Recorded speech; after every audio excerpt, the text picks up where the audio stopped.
Alright, so let me begin here. This is my Husqvarna Rancher 55, and this is an aftermarket piston and jug. So what I did, how I determined that my saw was not functioning properly and actually the ring and piston was burnt, it was really hard to start, and just extremely hard.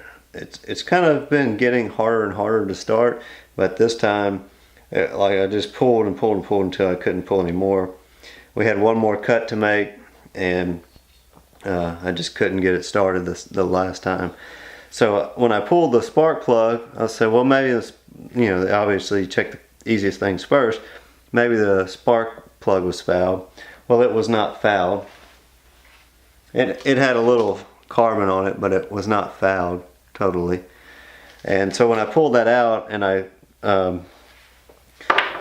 pulled the pull rope, I was able to look into the spark plug hole and see on the exhaust side how I had obviously ran it lean.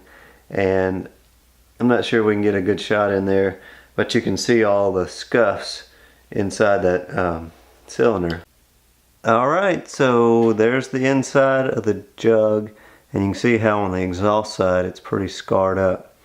So it was still running, but it was getting to where it would barely stay running. I could cut, but we were just having issues.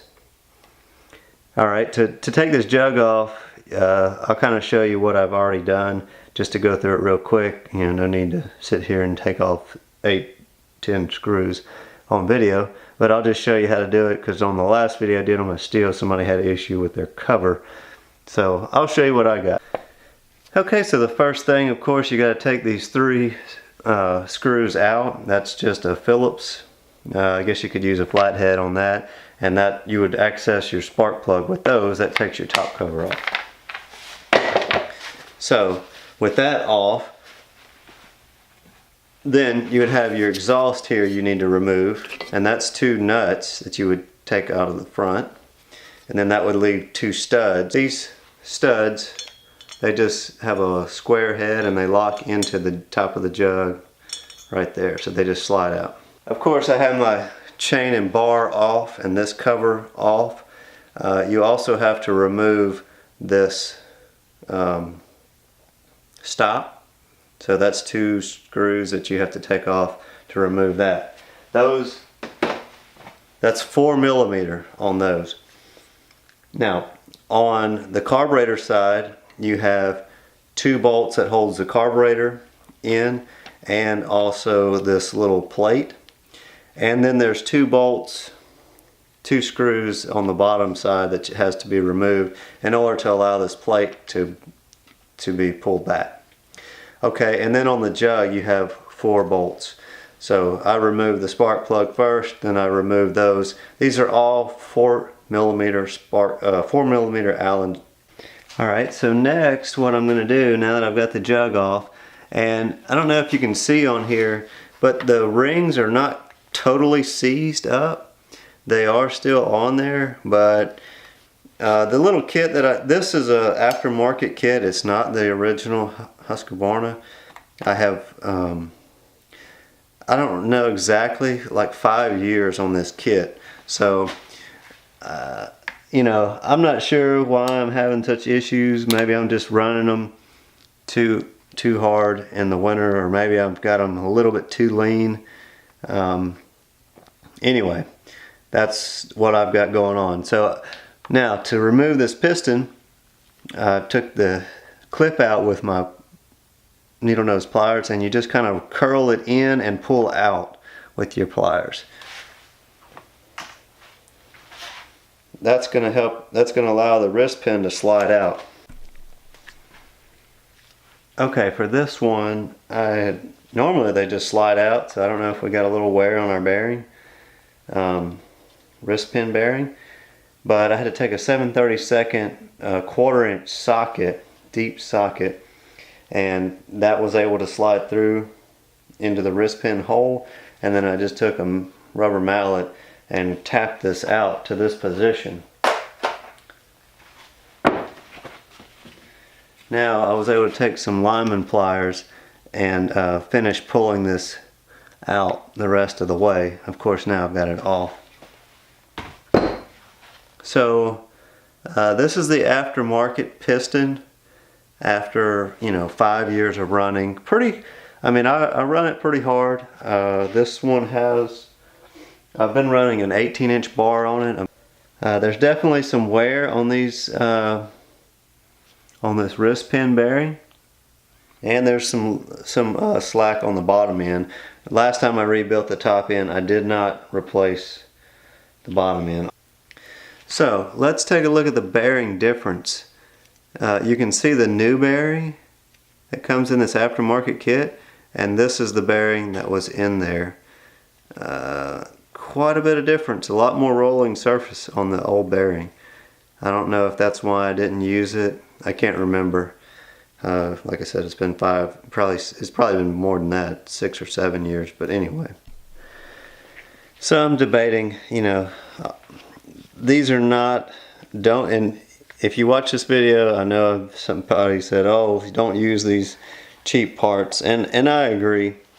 You might not get the maximum life out of these cheaper parts. I'm gonna, for the sake of this video, and just because I've already used that wrist pin I think before, I'm gonna go ahead and put the one that came in the kit in. Now it is narrower, and so to me it's up to whoever's installing this to do whatever they want to do with their saw. This saw is it's pretty old, and I say that I have a Homelight XL, and it's not nearly as old as that, and the Homelight XL runs fine. I just can't hang on to it because of the vibration. It's awful. Okay, so I just installed the wrist pin. Now we're going to put our little clips on.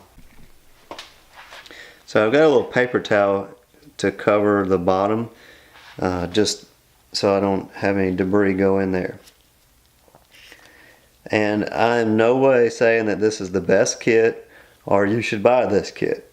I will have a link to it below, just because it's my kit, or it's the one that I'm using. And if you need one or are interested, you can see what this kit is, and you may want to do your own research and find your own kit. Alright, so I've got the one side little wrist pin keeper in, and I just take my needle nose and I try to stick the one end in first, of course, and then just press in and bend it around. It doesn't always cooperate, but it's basically how you have to do it. I've almost got it in. Let me just see if I can push this down.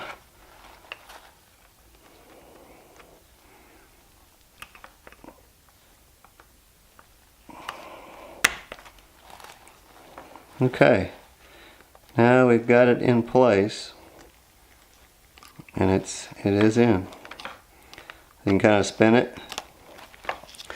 So we got our wrist pin and keepers in place.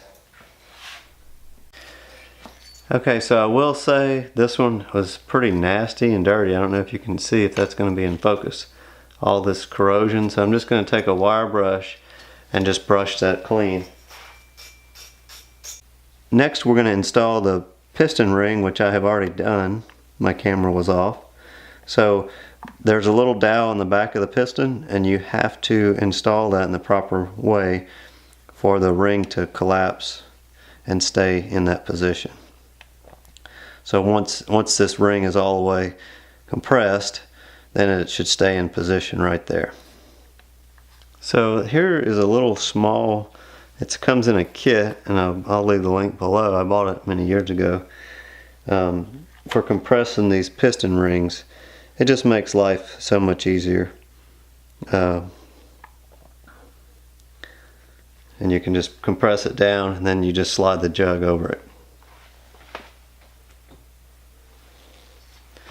I will say I probably could do some porting on this and it would make it a little better, but I'm not going to do it right now because I need to get this I need to get this this saw back together. Okay, let me make this mention. This rubber boot, the jug does not come with one, so you'll have to take that off your old jug.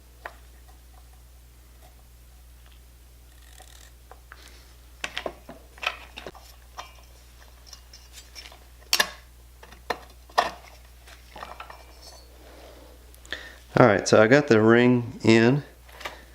Now I just need to get my tool off.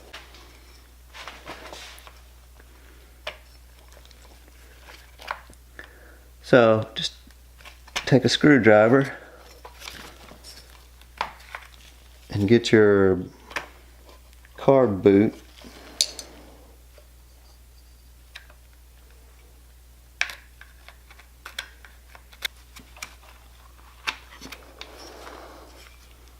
Okay, I think I've got it.